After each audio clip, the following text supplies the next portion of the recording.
Welcome!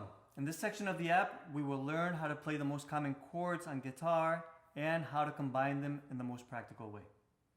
Before we get started, be sure to visit the About Guitar section of the app in the lower right corner for in-depth videos about tuning, guitar types, strings, technique, sitting position, chords, everything you need to know about guitar. So, a chord is a group of notes that work together to create a harmony. The harmony supports the melody of a song. On average, a song might have anywhere from 3 to 6 different chords, give or take. We will learn 3 types of chords: major, minor, and seventh. Major chords tend to sound solid and stable, kind of like this.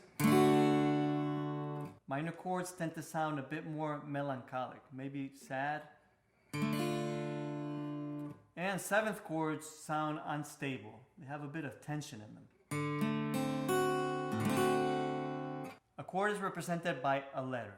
This letter is the principal note of the chord, and it gives the chord its name. Next to the letter, we find the quality of the chord, whether the chord is major, minor, or seventh. If you find the letter by itself, we assume the chord is major. 4 tips before we get started. Technique is essential for the hand to be in an optimal position for the chord to sound well. So, make sure we use our fingertips on the strings, our knuckles are bent the right way, and also try to leave at least an inch or 2 between the palm of your hand and the neck of the guitar. If this is your first time playing guitar, you will experience a bit of discomfort in the tip of your fingers. Don't worry, this will go away in 2 to 3 days, only if you keep playing every day.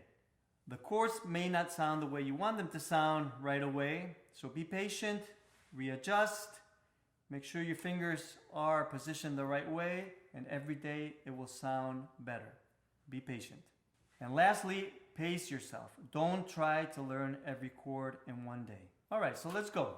It's a good habit to start building the chord from the lowest note to the highest, regardless of the chord. Once you have the chord in position, check every string to make sure that they all are ringing.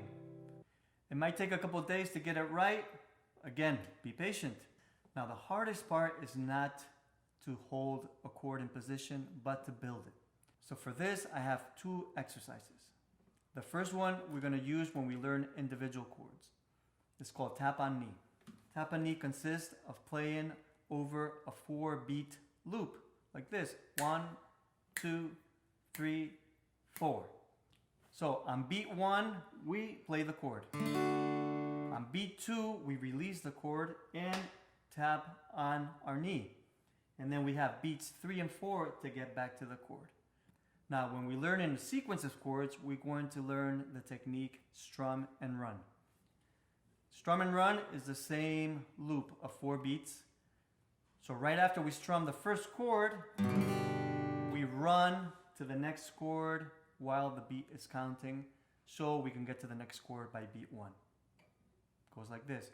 1, 2, 3, 4, 1, 2, 3, 4. So we will apply all these exercises to every chord we learn.